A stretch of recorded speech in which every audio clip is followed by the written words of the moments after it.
સ્વાગત છે તમારું એશિયાના સૌથી જૂના અખબાર મુંબઈ સમાચારના ડિજિટલ પ્લેટફોર્મ પર અને હું છું આપની સાથે રાહુલ। મુંબઈ સમાચારની ખાસ પ્રસ્તુતિ ખબરોના ખબર અંતરમાં મિત્રો આજે 24 ડિસેમ્બરે આપણે ચર્ચા કરીશું મુંબઈ સમાચાર સહિત અન્ય અગ્રણી અખબારોના અહેવાલની અને મુંબઈ સમાચારની આજની ખાસ વાંચન સામગ્રી વિશે। મિત્રો વિડીયોની શરૂઆત કરીએ તે પહેલાં જો તમે આ ચેનલ પર નવા છો તો હમણાં જ મુંબઈ સમાચારની આ ઓફિશિયલ યુટ્યુબ ચેનલને સબસ્ક્રાઇબ કરો અને અન્ય ડિજિટલ પ્લેટફોર્મ્સ પર અમને લાઇક ફોલો કરવાનું ના ભૂલશો। અને આજનું મુંબઈ સમાચાર અખબાર વાંચવા અમારી ઓફિશિયલ વેબસાઇટ mumbaisamachar.comની મુલાકાત લો। મિત્રો શરૂઆત કરીએ આજના મુંબઈ સમાચાર અખબારથી તો બાંગ્લાદેશમાં સતત વધતી હિંસા અને હિન્દુઓ પર કરવામાં આવતા હુમલાના વિરોધમાં દેશભરમાં દેખાવો થયા છે તે અંગેના સમાચાર મુંબઈ સમાચારે ફ્રન્ટ પેજ પર છાપ્યા છે। આ ઉપરાંત વૈષ્ણવ દેવી યાત્રાના નિયમોમાં ફેરફાર, અમદાવાદમાં 1500 કરોડની કરચોરી, દાહોદમાં ગોળીબાર અને સોના ચાંદીના ભાવમાં બીજા દિવસે પણ ભારે તેજીના સમાચાર છાપ્યા છે।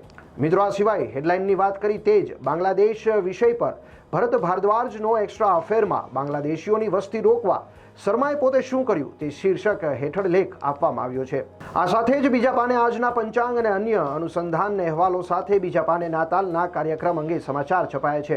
મિત્રો કમેન્ટમાં જલ્દી જણાવો કે નાતાલના આ રીતે કાર્યક્રમો પર લોક લાગવી કેટલી યોગ્ય છે અને આ મુદ્દે તમારું શું કહેવું છે। મિત્રો મુંબઈ સમાચાર અખબારમાં આગળ વધીએ તે પહેલા આપણે જણાવી દઈએ કે ઇસરોનું મહત્વાકાંક્ષી મિશન બ્લુબર્ડ બ્લોક 2 લોન્ચ થયું છે। આ મિશન સેટેલાઇટ એ પૃથ્વીની નીચલી ભ્રમણ કક્ષા એટલે કે લો અર્થ ઓર્બિટમાં મૂકવામાં આવેલો અત્યાર સુધીનો સૌથી મોટો કમર્શિયલ કોમ્યુનિકેશન સેટેલાઇટ છે। તેનો મુખ્ય ઉદ્દેશ્ય કોઈ ખાસ સાધનો વગર સીધા તમારા સામાન્ય સ્માર્ટફોન પર સેટેલાઇટ દ્વારા હાઈ સ્પીડ ઇન્ટરનેટ બ્રોડબેન્ડ પહોંચાડવાનો છે।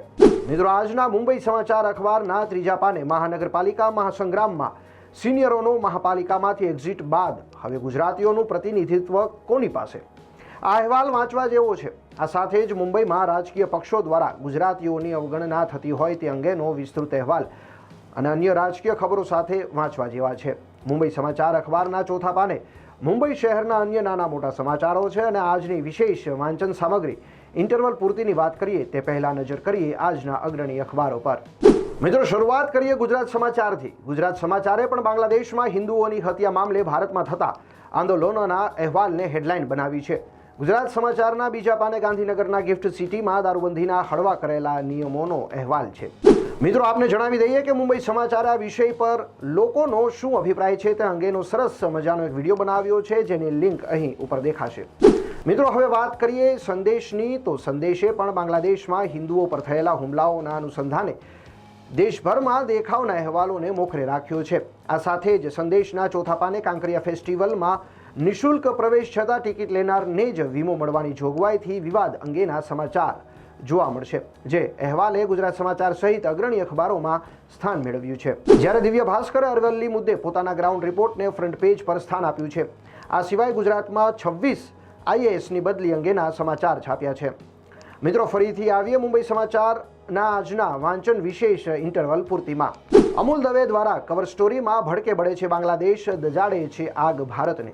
આ લેખ એટલે વાંચવા જેવો છે કારણ કે બાંગ્લાદેશની આ ઘટનામાં ચીન પાકિસ્તાનની મેલી મુરાદ કેમ કામ કરી રહી છે તે જાણી શકાય છે। ત્યારબાદ આ તો સ્કેમ છે માં પ્રફુલ્લ શાહ સેન્ટ કિટ્સ સ્કેન્ડલ વિશે લખે છે તો મગજ મંથનમાં વિઠ્ઠલ વઘાસિયા દ્વારા જેનઝી પરનો લેખ વાંચવા જેવો છે। મિત્રો આ સિવાય જયવંત પંડ્યાનો લેખ અને દેવલ શાસ્ત્રી દ્વારા ઓર યે મૌસમ હસીન, સંજય છેલ દ્વારા શરદ જોશી સ્પીકિંગ, ભાટિયન દ્વારા તસવીરની આરપાર જેવા સુંદર લેખો વાંચવા મળશે। મિત્રો આપને જણાવી દઈએ કે આ બધું જ આપને અમારી ઓફિશિયલ વેબસાઇટ epaper.bombaysamachar.com પરથી નિઃશુલ્ક વાંચવા મળશે। મિત્રો ત્યારબાદ હેનરી શાસ્ત્રી દ્વારા અજબ ગજબની દુનિયા તો કેવી રીતે છોડી શકાય? આ સાથે જ રમૂજી સવાલના મનમોજી જવાબવાળા દર્શન ભાવસાર દ્વારા સટાક સવાલ ફટાક જવાબ પણ વાંચવા જેવા છે। મુંબઈ સમાચારના 8મા પાને વિવિધ સ્પોર્ટ્સ ખબરો, 9મા પાને ગુજરાતના મહત્વના અહેવાલો સાથે મુંબઈગરોએ એક ડોક્યુ 12મા પાને કરવા જેવું છે જ્યાં મુંબઈના મહત્વના સમાચારો છપાયા છે। મિત્રો મુંબઈ સમાચારની વિશેષ પ્રસ્તુતિ ખબરોના ખબર અંતરમાં આજે એટલું જ। આવતીકાલે ફરીથી મળીશું, ત્યાં સુધી મને રજા આપો અને હા, મુંબઈ સમાચાર દરેક ડિજિટલ પ્લેટફોર્મ પર ઉપલબ્ધ છે તો લાઇક, ફોલો અને આ ચેનલને સબસ્ક્રાઇબ કરવાનું ના ભૂલશો। તો જોતા રહો, વાંચતા રહો મુંબઈ સમાચાર।